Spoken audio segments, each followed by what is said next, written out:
Aquí estamos en Conversas.com, en este lugar donde dialogar sobre sexualidades en la Sociedad Galega de Sexoloxía. En esta ocasión queremos acercarnos a las sexualidades femeninas, haciendo referencia a las mujeres en plural y a las mujeres diversas. Desde las mujeres que siguen ese guión escrito por otros del binomio sexo-género hasta las que los transgreden, de sexualidades silenciadas por la dictadura del tabú a la hipersexualización de la era digital. E invitaros a hacer una parada para revisar las propias narrativas, cómo estamos y están siendo leídas, cómo hemos sido socializadas y sexualizadas.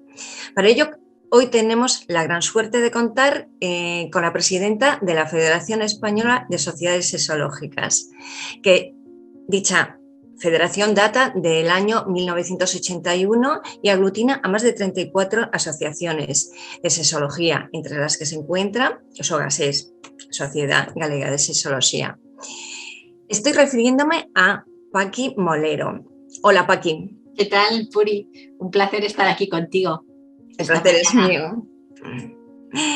Paqui Molero es médica ginecóloga, sexóloga, además de presidenta de la Federación Española de Sociedades de Sexología, es directora del Instituto Iberoamericano de Sexología, profesora de la Universidad de Barcelona, es coordinadora del máster en Sexología Clínica y Salud Sexual de la Universidad de Barcelona también. Y Paqui Molero, además de ser una experta en el tema y poder aportarnos su extensa experiencia y conocimientos profesionales, es de esas personas que te conectan con la amabilidad.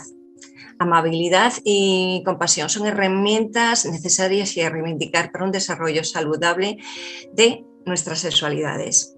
Gracias, Puri, de verdad, por esta presentación. Un placer, de verdad que sí.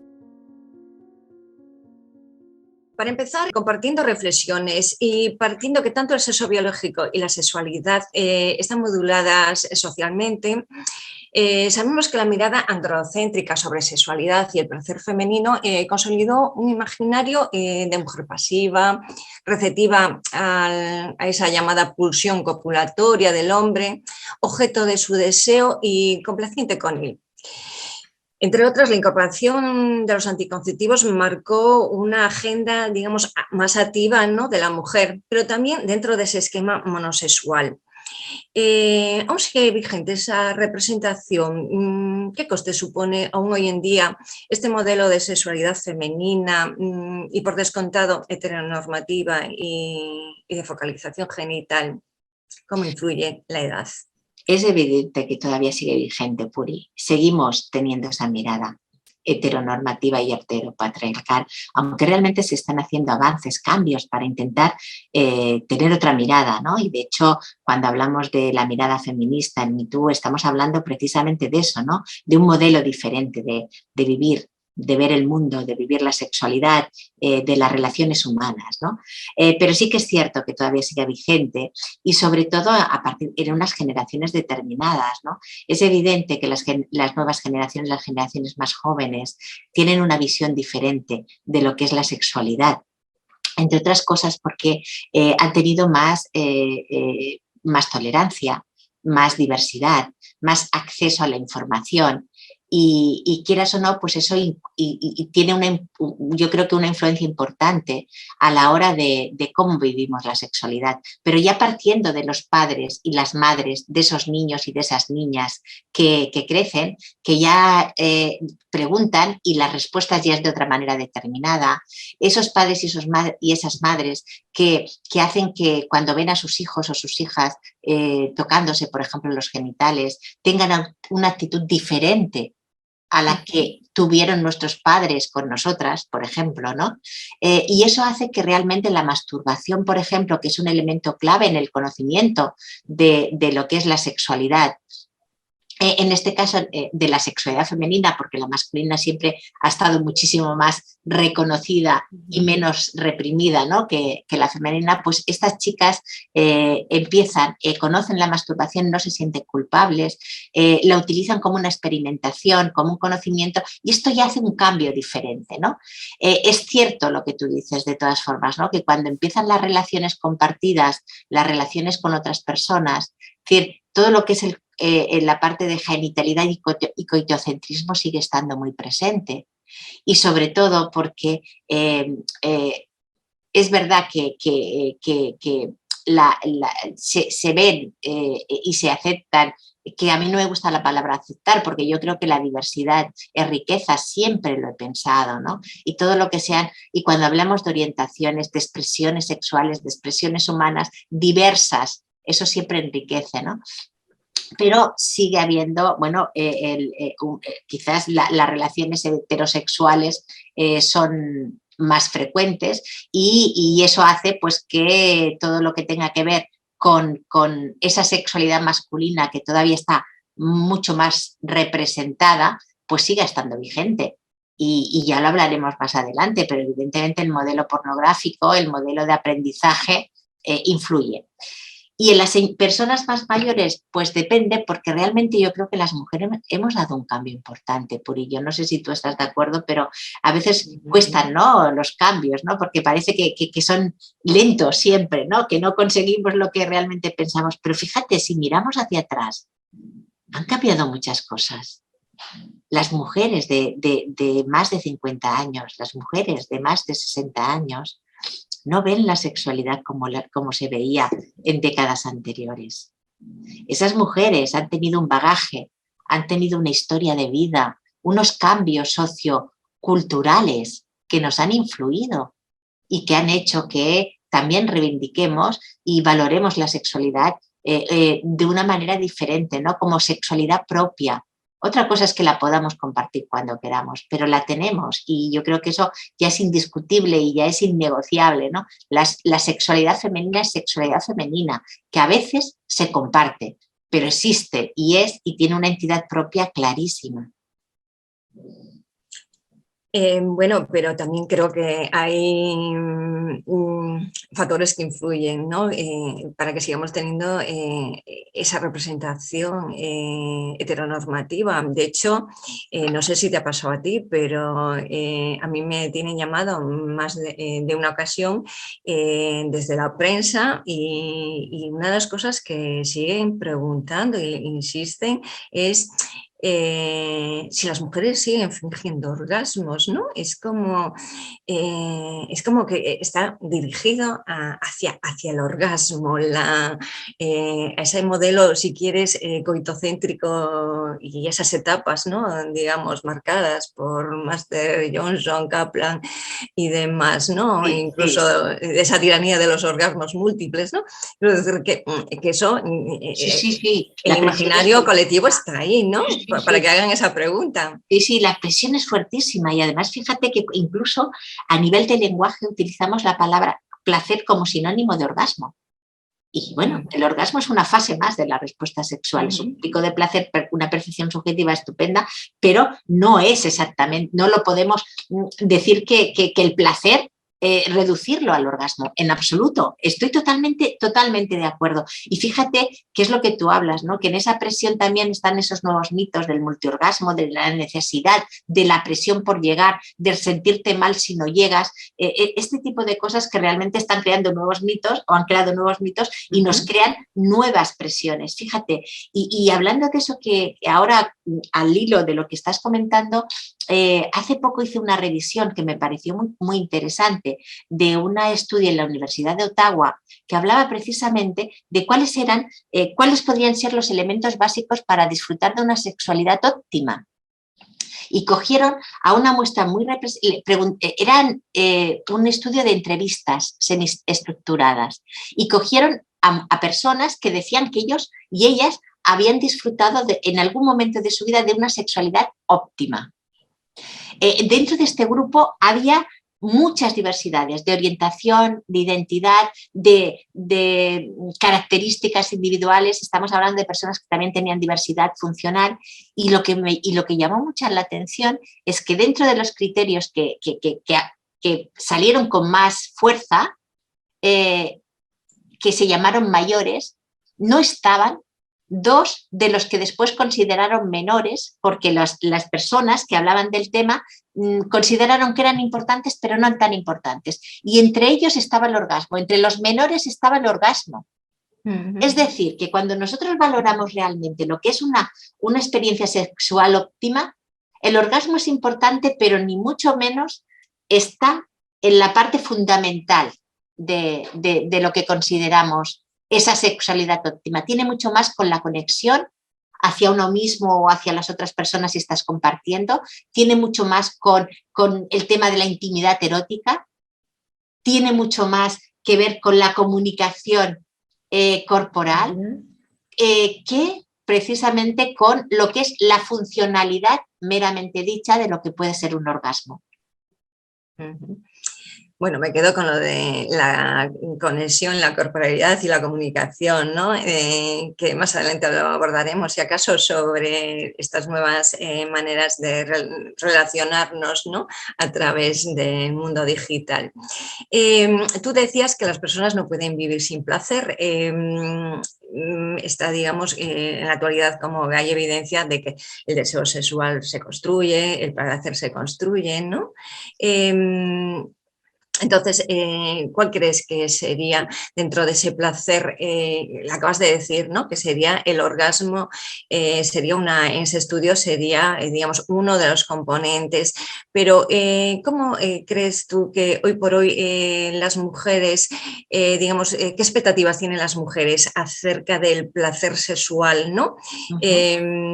Aún siguen, digo, en este entorno nuestro, ¿no? Y en España, por generalizar, aún siguen buscando, o sea, aún siguen el camino hacia el orgasmo, o crees que, me refiero a mujeres, en concreto, que es de lo que es la sexualidad femenina, que es de lo que queremos hablar. Sí, siguen el camino hacia el orgasmo. El tema está en que muchas veces, yo decía, es verdad, yo he siempre explicado que sin el placer no podemos vivir, porque fisiológicamente y claro, el placer está mediado por la activación de los circuitos de recompensa.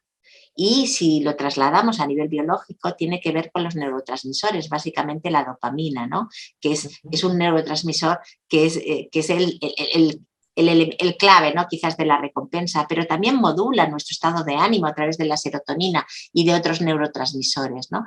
Y es cierto que el orgasmo lo puede producir en un momento determinado, pero también otras actividades, ¿no? O otra relación con nuestra sexualidad. Yo decía que es muy importante porque cuando en realidad no nos han enseñado ni nos... Sabes perfectamente que no tenemos una educación sexual reglada, no nos han enseñado pocas cosas sobre sexualidad, es decir, los fundamentos nos faltan y siempre hablamos de sexualidad reducida a actividad, tanto si es de tipo individual como si es compartida. Pero la sexualidad es mucho más, y tú lo has dicho al principio, somos seres sexuados y sexualizados. Y desde que nacemos hasta que morimos tenemos somos así.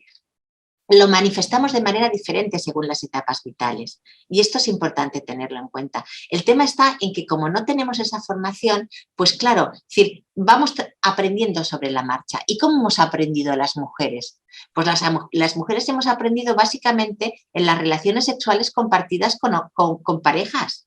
Básicamente, no hemos tenido esos espacios de conocimiento propio, de saber exactamente qué nos gusta, qué no nos gusta, de explorarnos, de desarrollarnos. Entonces, claro, mitificamos mucho el orgasmo porque es lo que hemos visto, es lo que vemos en las películas, es lo que la gente habla así como algo muy magnificado, ¿no?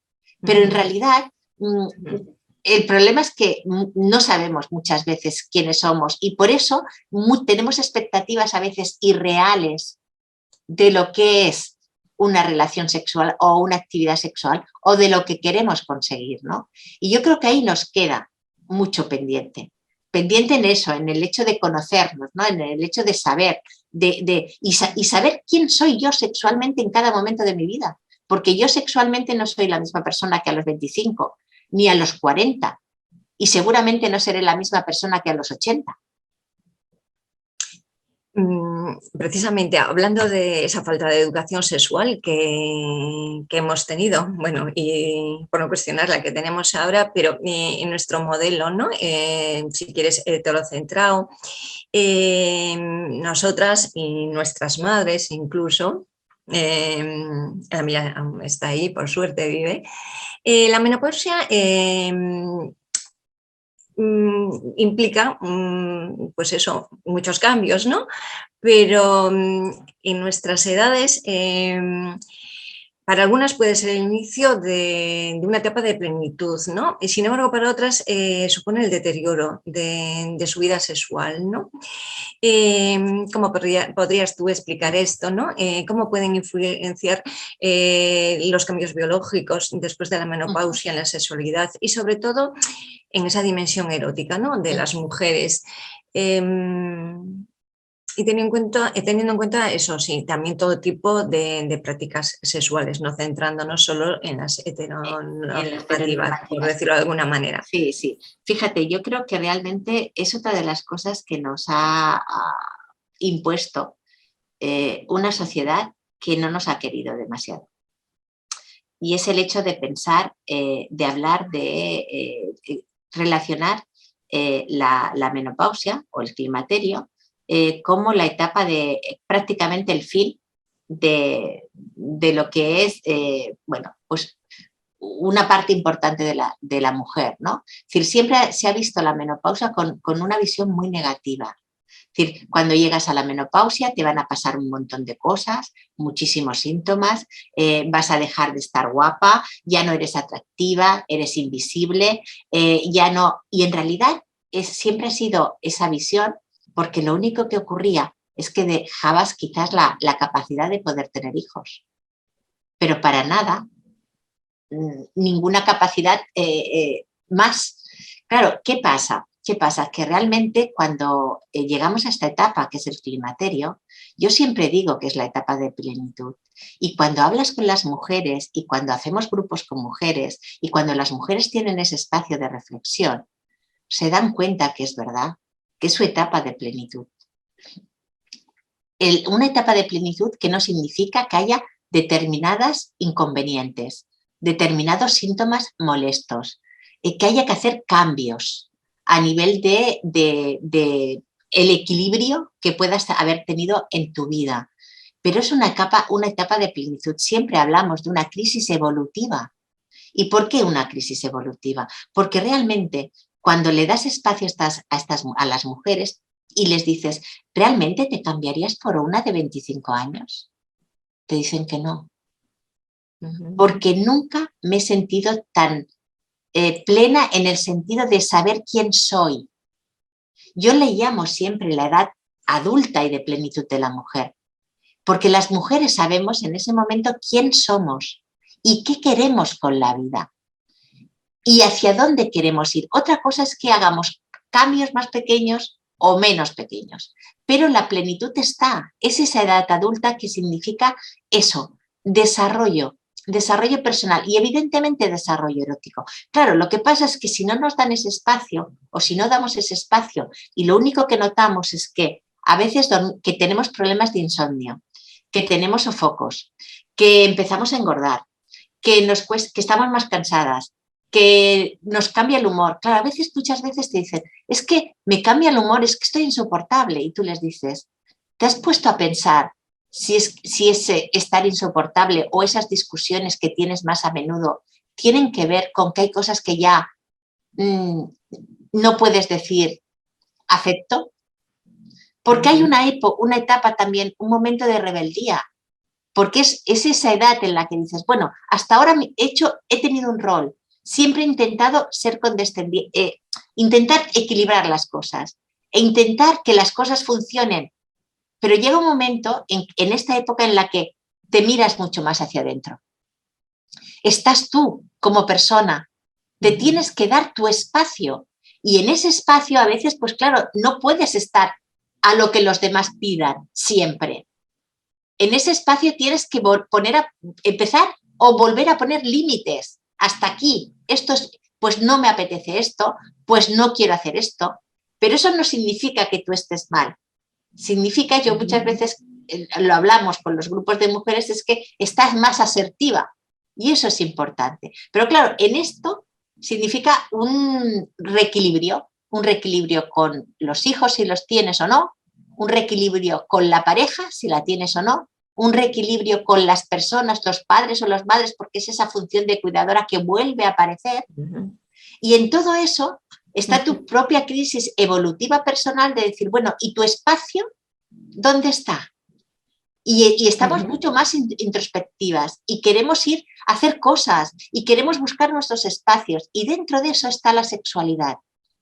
Y precisamente en esta época es cuando muchas mujeres que antes han dejado relegada su propia sexualidad empiezan a interesarse por ella y empiezan a pensar, oye, esto que yo he oído, oye, pues yo no he llegado nunca a un orgasmo, quiero llegar, o yo nunca he disfrutado realmente del sexo.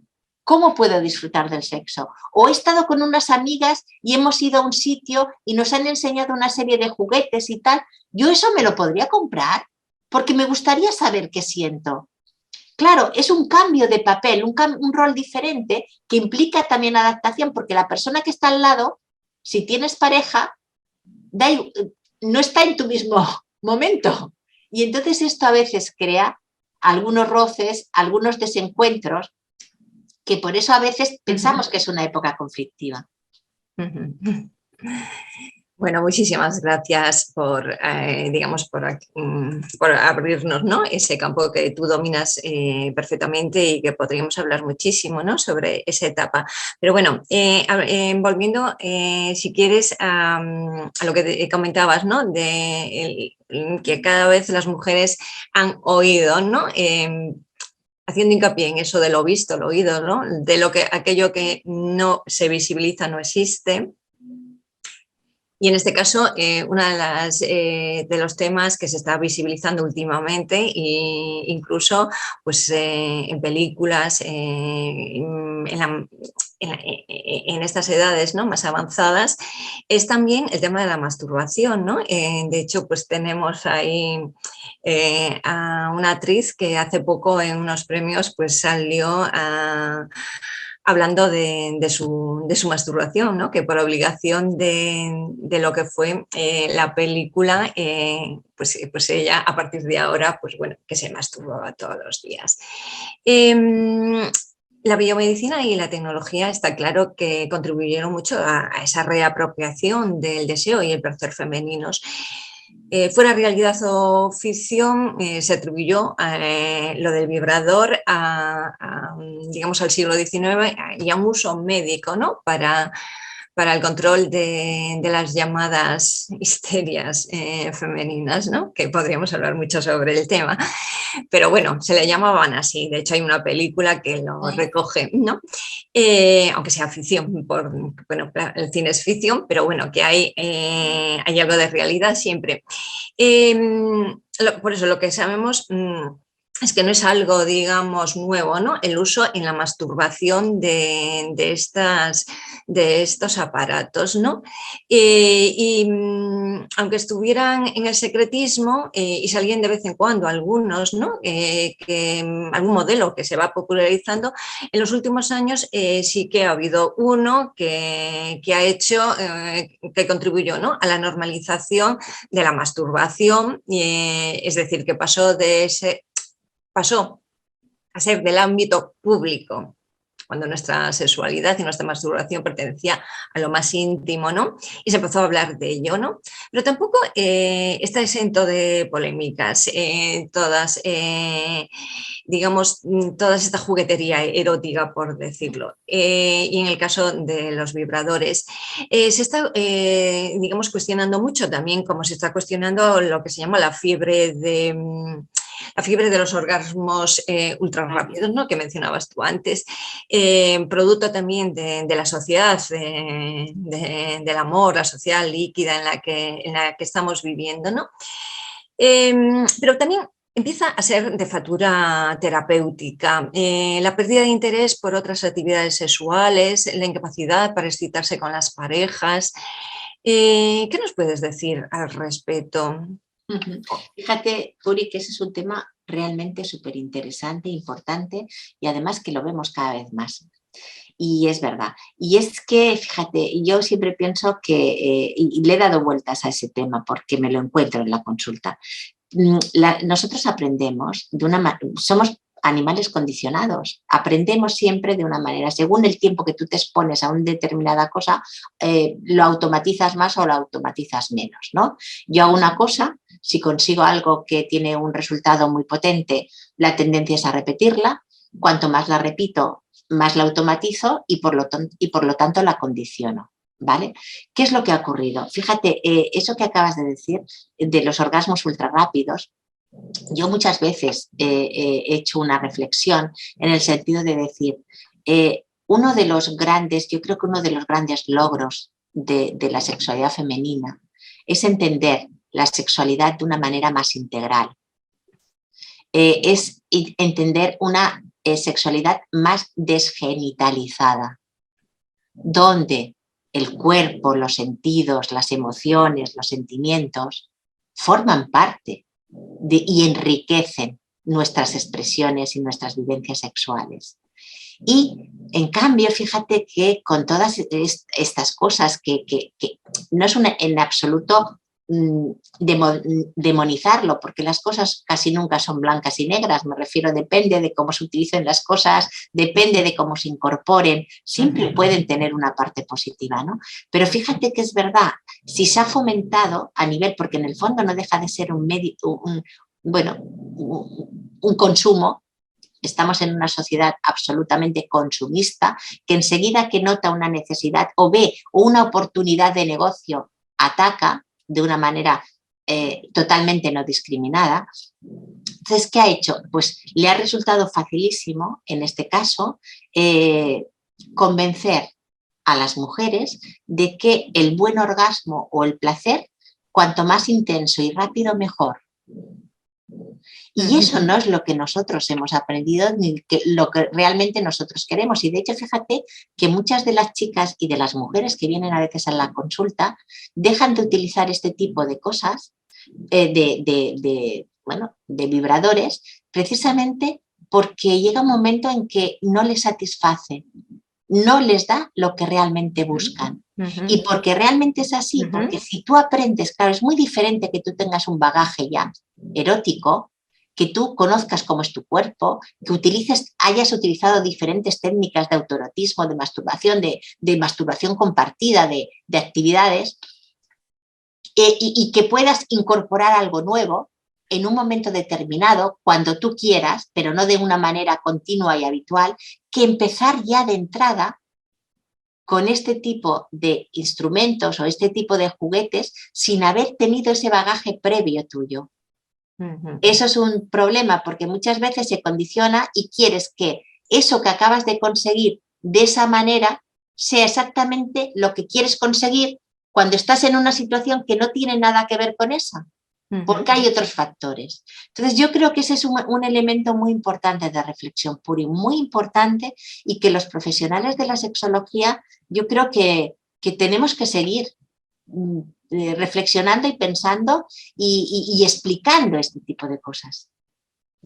O sea que necesitamos a más Petra Martínez, ¿no? Que fue la actriz que en su momento salió reivindicando la masturbación, o necesitamos reflexionar sobre qué tipo, ¿no? de técnica vamos a utilizar para masturbarnos. Exactamente. Claro, es que visibilizar la masturbación está genial porque además, ¿qué es la masturbación? Si es una fuente de energía, es una fuente de satisfacción, es hacer que tu cuerpo funcione, se estimule. Es decir, eso nunca puede ser malo, es decir, nunca puede ser negativo, siempre es beneficioso.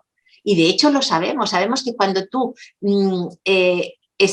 utilizas una masturbación, el sistema neuronal, el sistema endocrino, el sistema vascular, el osteoarticular se pone en funcionamiento, aparte de todo, la neuroquímica cerebral, ¿no? Entonces, ¿Cómo? Eso es un elemento que lo tenemos ahí, que forma parte de nosotros. Y que a veces, el problema está en que a veces ni siquiera lo sabemos que lo tenemos o no lo utilizamos por otras cuestiones de tipo educacional, de tipo religioso, de tipo cultural, ¿no? Que realmente nos quitan una herramienta o la posibilidad de utilizar una herramienta que es nuestra y que nos ayuda y nos beneficia. Bueno, está claro que esa sobreestimulación de la dopamina, ¿no?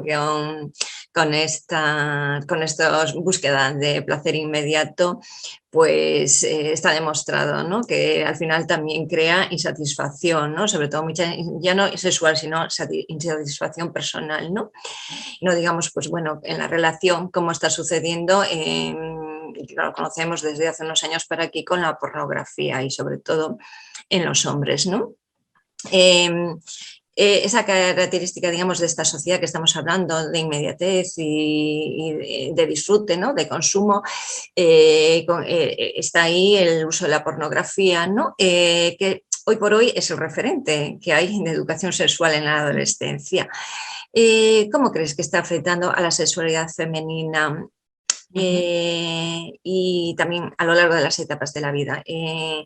Hay un antes y un después en la sexualidad y en la erótica femenina a través de la pornografía, ¿crees? Sí, bueno, realmente yo creo que es lo que tú dices, que a veces cuando hablamos de educación sexual decimos, no hemos tenido ninguna educación sexual, no es verdad. Hemos tenido un modelo de educación sexual, aunque no sea el que consideramos que tendría que haber sido. Y realmente el modelo de educación sexual que se ha tenido en los últimos años, evidentemente, es el modelo pornográfico. Claro, el modelo pornográfico te da un modelo en el que la persona que realmente es básicamente su fuente de inspiración o de información, tiene unas características muy concretas. ¿Qué es el modelo pornográfico clásico? Pues una cosificación del cuerpo de la mujer siempre en función del disfrute del hombre y además dándole una idea, en este caso a los hombres, de lo que a las mujeres les gusta. O sea que no tiene nada que ver con la realidad y ese es un problema. ¿Y qué te encuentras? Pues que si yo he aprendido de esa manera o básicamente de la única manera a estimularme y a sentir placer sexual, cuando voy a la vida real me doy cuenta de que eso no es así. Y entonces eso produce insatisfacción por los dos lados. Primero porque muchas veces las mujeres a veces se sienten obligadas, entre comillas, o autoobligadas a realizar un tipo de prácticas que no quieren que no les gusta demasiado, pero es un poco, todavía sigue habiendo esa idea de, bueno, pues sí, pero a lo mejor, ¿no? Esa idea de aceptar, ¿no? Según qué tipo de cosas, pero no disfruta. Y por otro lado, muchas veces también la parte masculina no se atreve, no propone cosas o no propone, pero considera que la persona que tiene delante no le ofrece los estímulos a los que está acostumbrado para considerar o pensar que pueda tener una relación sexual satisfactoria, ¿no? Y esto realmente es muy importante porque eso crea mucho malestar y crea mucha disfunción en las parejas y crea muchos problemas y muchos desajustes, ¿no? Y realmente es que tenemos ese tipo de modelo y ese tipo de modelo yo creo que nos lo estamos cuestionando, estamos empezando a trabajar con los adolescentes desde ese modelo para deconstruirlo, que a mí me parece un tema muy interesante, pero claro, hasta que no haya nuevos modelos realmente fuertes, realmente gratificantes, placenteros, igualitarios, es muy difícil que se desplace este modelo, ¿no? Yo en eso soy optimista, Puri, soy optimista porque yo pienso que, fíjate que si últimamente nos damos cuenta, parece que los estímulos se están abriendo el abanico, ¿no? Y que aparte de los vídeos eróticos, del porno clásico o hay otros vídeos, ¿no?, más eróticos, pero también hay toda una parte que cada vez se está poniendo más de moda, que son los audios eróticos, la bibliografía, la biblioterapia erótica sexual, que también son elementos que lo que hacen es ampliar el abanico y no centrarte exclusivamente en un estímulo, ¿no? A mí esto me parece importante y siempre y nos ha preocupado muchísimo precisamente por esos mapas eróticos específicos de personas que han tenido o básicamente una educación basada en el modelo pornográfico.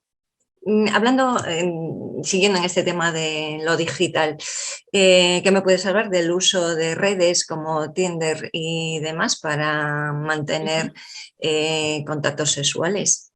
Claro, es que esto es interesante porque realmente cada vez hay más personas que utilizan este tipo de plataformas y también es cierto que cada vez conocemos a más parejas que después han tenido un seguimiento y tienen una evolución y se han conocido a través de este tipo de plataformas. Lo que pasa es que, en principio, claro, el tema está en que cuando se utilizan estas plataformas a veces se olvida cuál es el objetivo de la plataforma. El objetivo de la plataforma es como un muestrario y significa pues en tener una variabilidad de posibilidades.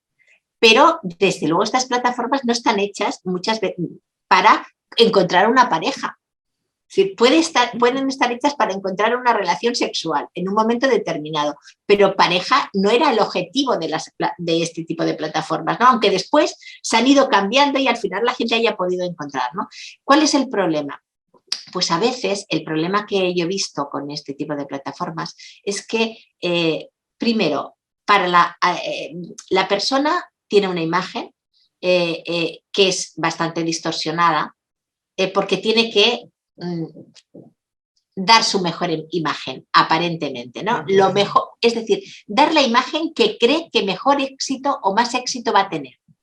Y a veces esa no es lo que realmente uno siente y uno piensa. Y puede haber mucho nivel de frustración cuando no es elegido o elegida. Es decir, esa idea de que no me eligen, ¿no? Es como una como influye en la valoración, en la autoestima de la persona. No soy suficiente para ser elegido o elegida. Es decir, esto es problemático, y tiene sus repercusiones. Pero es que además de eso, claro, a veces bueno, esta persona no está mal, pero como tengo muchísimas más, voy a ir buscando, ¿no? Entonces es el hecho de esa oferta tan exagerada que no te permite conocer, escuchar, ver a la otra persona, ¿no? Entonces, ahí es un tema que, claro, no podemos decir que no sea útil, porque para muchas personas ha sido útil. El problema es, como siempre, hemos entrado de lleno, sin tener una cultura de utilización, sin saber gestionar bien lo que vamos a buscar, lo que eso significa, y eso pues en algunas personas les puede ir muy bien, pero en otras personas puede ser muy negativo. Una pantalla te puede proporcionar muchas cosas, pero lo que es la comunicación no verbal, el olor, el posible tacto, es decir, esa información de la otra persona no te la da una pantalla. Esa información de la otra persona sutil te la da la presencia, ¿no? Claro. Pero ya te digo, es decir, son cosas que van a seguir cambiando, cambiarán, pero van a seguir, porque realmente una de las cosas que es preocupante a mi modo de ver, pero está ahí muy presente, es que es como si tuviéramos cada vez menos tiempo para tener la curiosidad de conocer a gente, a personas diferentes, de compartir ideas, ratos, un café, un saludo. Y eso para mí, que es muy importante, pues no sé cómo va a ser en el futuro. De tu ejercicio profesional, ¿qué señalarías o destacarías algo que no hayamos comentado, ¿no? Sobre deseos, sobre identidades, sobre prácticas sexuales, sobre edades? Mira, yo en mi ejercicio profesional, yo lo que estoy viendo, claro, tengo la suerte de llevar muchos años y he visto, bueno, pues un poco todas las trayectorias, diferentes generaciones, ¿no? Y veo que realmente cuando hay desajustes relacionados a nivel emocional, con los cariños, los afectos, influyen muchísimo en los problemas sexuales, y cuando hay problemas sexuales influyen mucho en eso. Y que las personas, en realidad, aunque pensemos que tenemos un problema de disfunción eréctil o de problemas de anorgasmia o un problema de trastornos de la excitación, podemos entenderlo, podemos buscar solución, pero no será satisfactorio si no se trabaja también toda esa parte que tiene que ver con la parte más emocional y de afectos. Y cuando hablo de afectos no me estoy refiriendo solamente a afecto hacia otra persona, me estoy refiriendo también de afecto hacia una misma, y el equilibrio emocional. Entonces, claro, es curioso ver como una de las demandas más frecuentes de las mujeres que acuden a la consulta sigue siendo el vaginismo. Entonces dices, madre, y además, evidentemente, identificas unas causas diferentes a las que habías identificado hace 20 años. Ya. Las causas de vaginismo de hace 20 años eran diferentes a las de ahora, pero permanece el problema, el malestar, la afectación sobre la autoestima. Es decir, claro, porque precisamente yo veo muchos casos de vaginismo. También es cierto que es por mi condición, pero es una demanda relativamente frecuente, y en edades que van, pues desde, no estoy hablando de adolescentes, estoy hablando de adultos jóvenes hasta gente que llega a los 40 años. Ya. Y dices, ¿qué es lo que hace que estas mujeres tengan estos problemas? Y muchas veces tiene que ver precisamente con ese cambio de rol que se está viendo a nivel social, que por un lado sigue machacando a la mujer en otros aspectos. Es decir, esa autoexigencia, ese perfeccionismo, ese tener que ser la mejor en todo, a nivel profesional, a nivel de amistad, a nivel de pareja, a nivel de hija. Eso hace que la mujer se siga olvidando muchas veces de quién es ella sexualmente. Y como se conoce poco, sexualmente se conoce poco, aunque se masturbe, porque normalmente puede llegar a tener un hábito de masturbatorio, pero muy, muy dirigido exclusivamente al clítoris. Y claro que el clítoris es muy importante, pero además del clítoris están los labios, está el introito vaginal, está, es decir, el monte de Venus, están las mamas. Me refiero a que, claro, yo me refiero al clítoris por una razón, porque es lo que tú hablabas antes de la rapidez. Aprendo, lo hago así de rápido, descarga y punto. Y ya no me conozco nada más. Y entonces ese miedo a lo desconocido, sigue habiendo miedo al dolor en las relaciones sexuales, en las relaciones coitales. Sigue habiendo miedo al sangrado. Sigue habiendo un miedo por un desconocimiento de una parte tan increíble que tenemos también, que es la vagina. Claro que la vulva es muy importante, claro que el clítoris es muy importante, pero el clítoris también tiene una entrada en vagina, y la vagina es nuestra también. Y esa falta de información genera mucho miedo a pensar en que las relaciones van a doler, en que me bloqueo. Y eso sigue produciendo un alto porcentaje de vaginismo. Y a mí esto es un tema que me preocupa por eso. El vaginismo, a veces también la anorgasmia la anorgasmia situacional. Por ejemplo, ¿cuántas mujeres te vienen a la consulta diciendo yo soy anorgásmica, no llego al orgasmo? Y cuando investigas un poco más te das cuenta y dices, pero tú te masturbas. Sí, yo con la masturbación no hay ningún problema. Entonces, no estamos hablando de que tú ¿cómo que eres anorgásmica? Claro que no. Estamos hablando de que no llegamos al orgasmo con una actividad sexual concreta, ¿no? Entonces, esa autoexigencia muchas veces, esa autoculpabilidad, seguimos muchas veces todavía con esas ideas, ¿no? Cuando hay un problema sexual, la culpable es la mujer. Seguimos imponiendo, y eso lo sigues viendo en las consultas, ¿no? Entonces, eso es otro tema que hay que seguir trabajando. Y el deseo, por ejemplo, el deseo, ¿no? El deseo, no, es que no tengo ganas, y a veces dices, vale, No tienes ganas de sexo, muy bien. ¿Tú tienes pensamientos algunas veces eróticos? Bueno, algunas veces. ¿Tú eres capaz de recordar alguna experiencia especialmente erótica y sentirla? Sí. Ah, entonces, ¿de qué estamos hablando? ¿De que no tienes deseo de qué? ¿De tener relaciones sexuales con alguien? ¿De tener relaciones sexuales con tu pareja? ¿De que realmente piensas que no tienes ganas porque tu pareja es muy demandante? Estas cosas son las que seguimos viendo en la consulta y que tienen que ver mucho, mucho con esos estereotipos de género, con esa presión de el rol que tenemos que tener, que sigue estando bastante vigente. O sea que de alguna manera seguimos legitimando esa mirada, ¿no?, androcéntrica de que lo más importante es la cantidad, al parecer, ¿no?, por un lado. Y por otro lado, pues parece que digamos, hemos como cambiado el foco, ¿no?, de esa sexualidad inicialmente que estaba siempre geneticalizada, pero centralizada en la vagina. Ya hay aquellos títulos de mujeres y autodenominadas mujeres frígidas, ¿no? Y ahora dicen soy anorgásmica, a la focalización en una zona que estaba invisibilizada, que es el clítoris, ¿no?, pero que siempre es, como tú bien dices, genitalizada y que al final pues, no lleva al autoconocimiento, ¿no?, y a la verdadera autonomía y gestión del propio placer. Exacto, exacto. Uh-huh. Ahí está, eso es uno de los temas que me parece que también tenemos que trabajar mucho.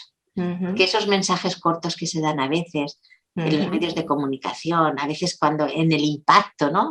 No, tiene que ser una frase, tiene que ser tal. Es decir, a veces no nos damos cuenta o no somos conscientes de lo que estamos transmitiendo. Como profesional de la medicina y sexóloga que eres, ¿qué opinas? ¿Se está haciendo un abordaje de la salud sexual femenina adecuado en el ámbito sanitario? No. Y en la dimensión erótica en concreto. No, para nada, para nada.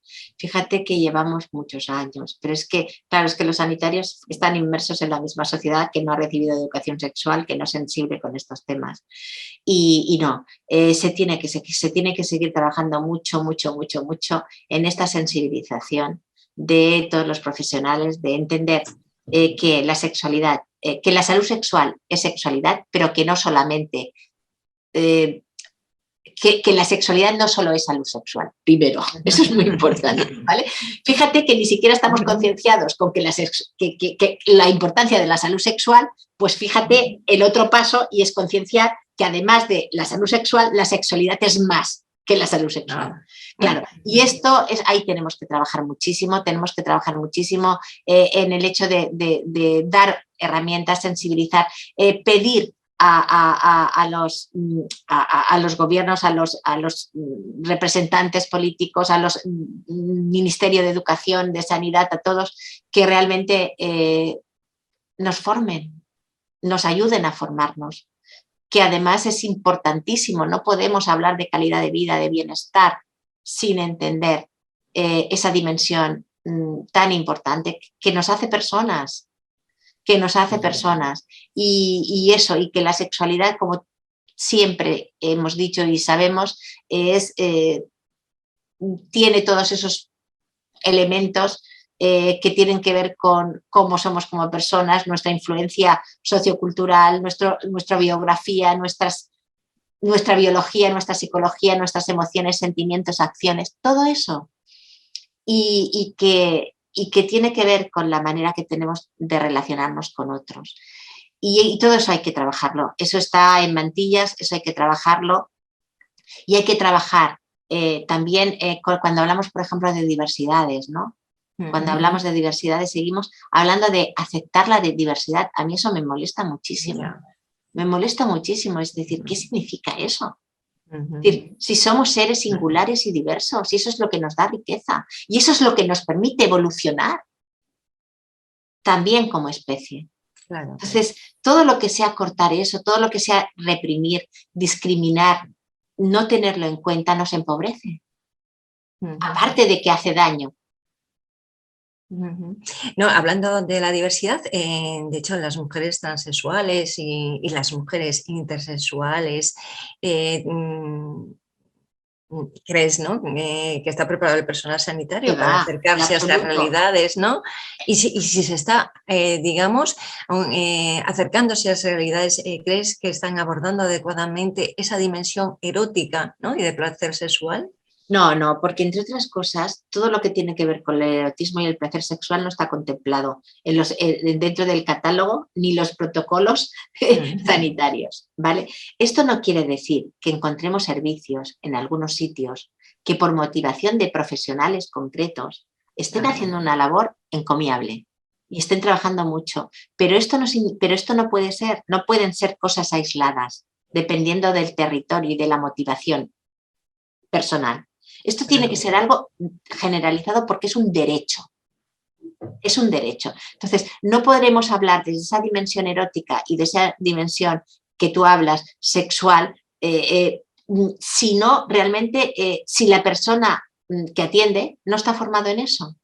Y realmente, fíjate, si es que no hay sexólogos en el catálogo de prestaciones públicas.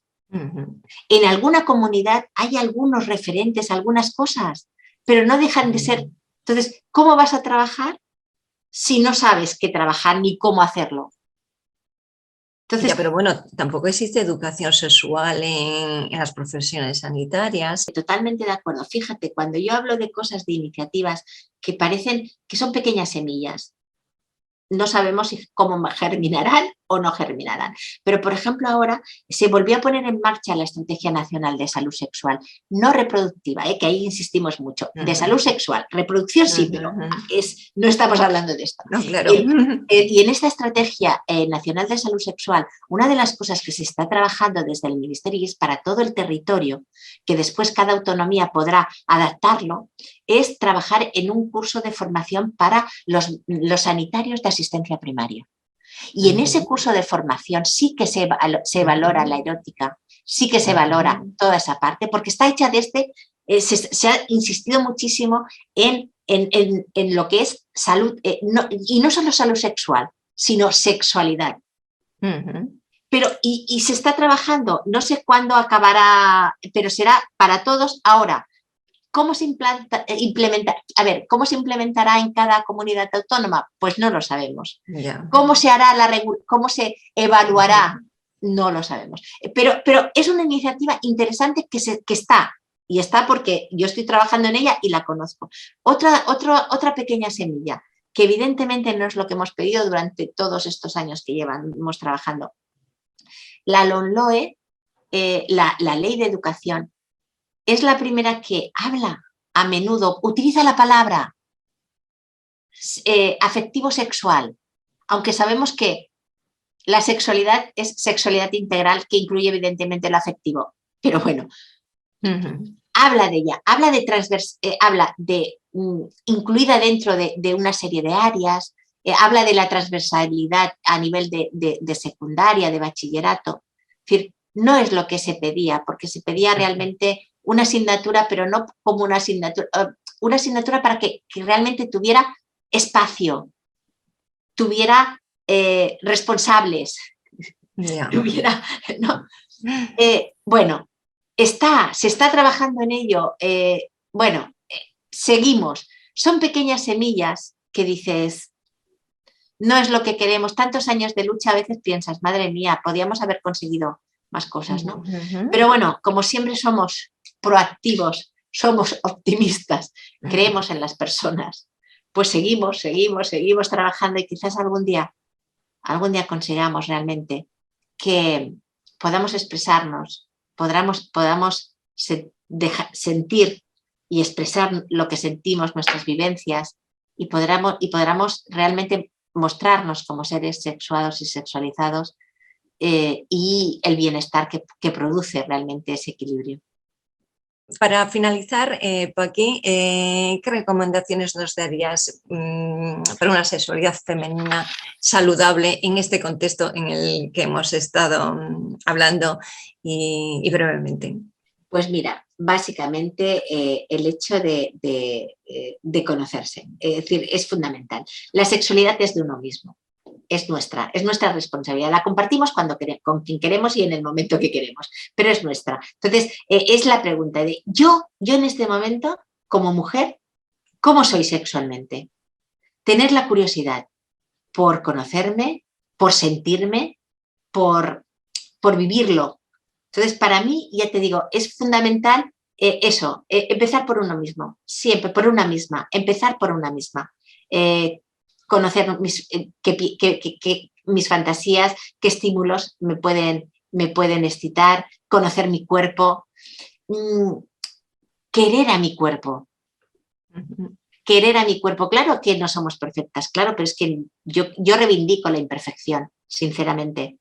Precisamente cuando hablamos de lo perfecto es como si ya no tienes nada que aprender, ya no tienes nada que vivir nuevo, porque ya, ¿qué es eso, no? Y entonces, fíjate qué curioso, ¿no? Todo el mundo habla de la perfección, es que no soy perfecta, pues no, mi cuerpo ni bueno, y a veces ni mi manera de comportarme, ¿no? Pero necesito quererme, necesito conocerme, aceptarme también con mis defectos y mis virtudes y sobre todo darme cuenta de quién soy sexualmente. Y yo empezaría por eso, por mirar mi cuerpo, mis sensaciones.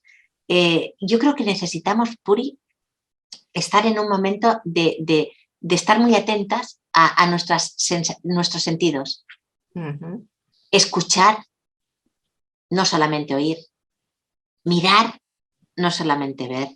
Gustar, notar el cuerpo, el contacto físico y evidentemente todo lo que tiene que ver también con el descubrimiento y el placer sexual. Y no hay límite de edad. Bueno, pues hasta aquí esta entrevista. Ha sido un enorme placer compartir este espacio contigo y darnos a las personas que nos siguen la oportunidad de revisar brevemente las diferentes narrativas presentes hoy en día sobre la sexualidad femenina. Me quedo con lo de escucharnos, mirarnos, atendernos, cuidarnos y tratarnos con amabilidad también. Gracias, Paqui, y te esperamos en las próximas jornadas de Sogases que contamos que sean el 3 y el 4 de junio. Muy bien. Muchas gracias. Hasta luego. Adiós. Hasta luego.